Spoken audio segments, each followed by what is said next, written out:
Everything hinged on Pei's being able to work within the limitations imposed by an awkward plot of land, consisting of 4 uneven sides. Instead of being constricted by the site, Pei changed his perception of it. By imagining a line that cut the space diagonally, he now saw the plot as 2 triangular forms. The triangle gave the building its leitmotif.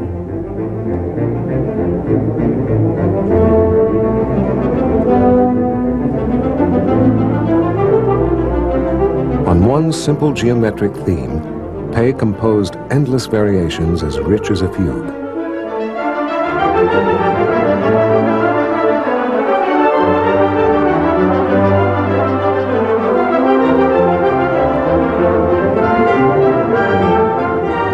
Open to the light, the building soared skyward, like a modern cathedral.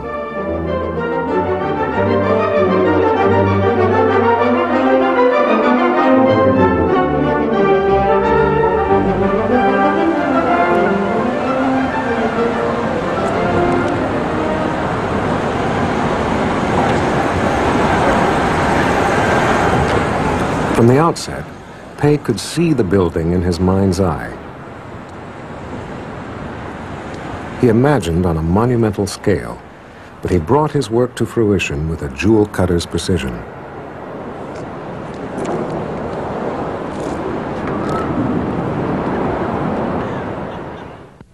Now the light that doesn't change in the back on the tower, for instance, that white light or the yellow light.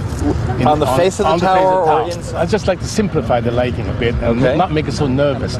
And then every so often. In the last hours before its opening, the Rock and Roll Hall of Fame, the temple to the music of youth and rebellion, is having its finishing touches finessed by its 78-year-old architect. Supposing in the pause part you have something. Let's say you have a scanner of a color. Yeah. Just slowly move across the entire heart of the building. Okay. And then these little things happen. Then quiet passages should be quieter. Quieter. And then every so often this little thing happens. Yeah. Instead of always little incident. And we soften the top. Well, we can make the bottom brighter than it need to be. Cleveland's new landmark hangs over Lake Erie like energy poured into solid forms.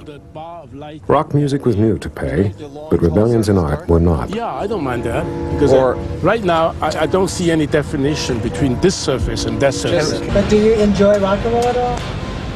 Not as much as my children. That I know. Why did you decide to do this job? You were sort of moving toward retirement at the time. There seems to be a metaphor of explosion. Do you think of this in any sense as a shrine? Yes? To rock and roll? No. You like the Cars?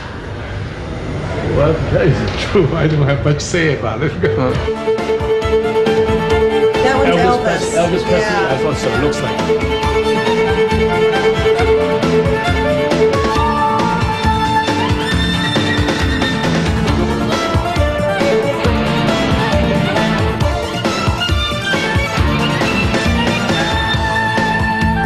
When the empire builders of rock and roll wanted a crown jewel, a permanent showcase to house rock treasures, they went to the artist who was consistently at the top of the charts. And you found even...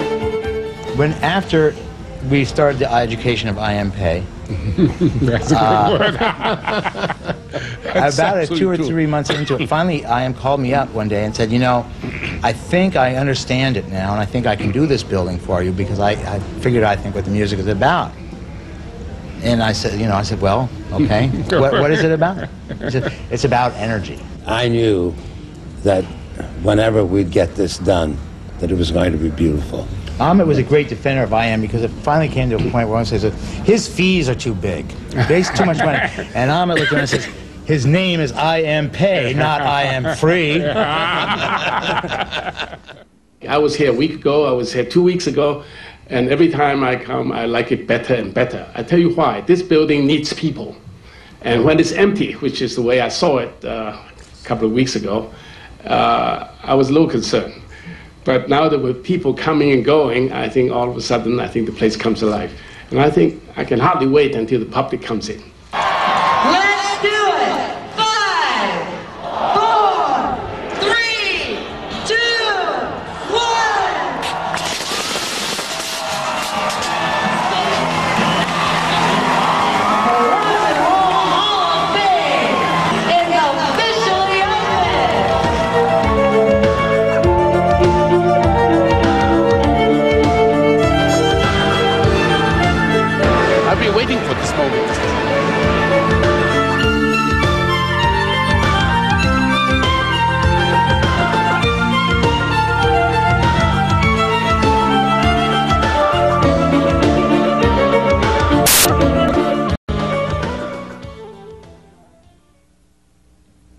I think the challenge is the problem itself. Problems are different, you know, because particularly in my case, I have the great fortune of being able to do work in many parts of the world where the history, the traditions are very different, one from the other.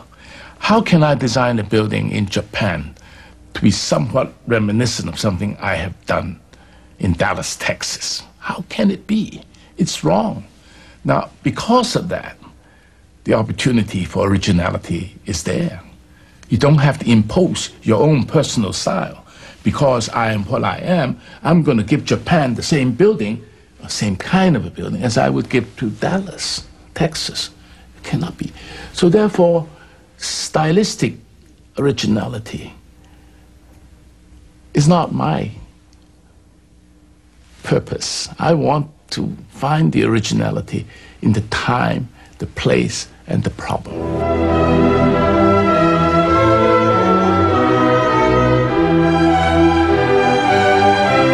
Dallas had a first-rate symphony, but not a concert hall worthy of the state of Texas. 12 years in the making, the Meyerson Symphony Center was not so much a change of direction for Pei as it was drawn with a freer hand. I've been a concert goer for all my life, so I'm very keen about the possibility of doing a concert hall. But the opportunity never came to me because I've been identified very much with other kinds of work. And but when it did come, in this case, from the city of Dallas, I told them, as a matter of fact, yes, I would like to do one. I'd like to do one before I die. This is exactly what I told them. And they say, oh, this is your chance. So this, therefore, to me, was something that it's more than just another commission. It's also a labor of love. The shape of the hall's interior had been dictated by the acoustical engineer. But what was right for the music was out of tune with what Pei wanted for the rest of the building. Well, you have a rectangular box, a big one. This room is very big. And you have to surround that hall, this box, with something else. Now, what you surround it with, how you surround it, that's where the design comes in.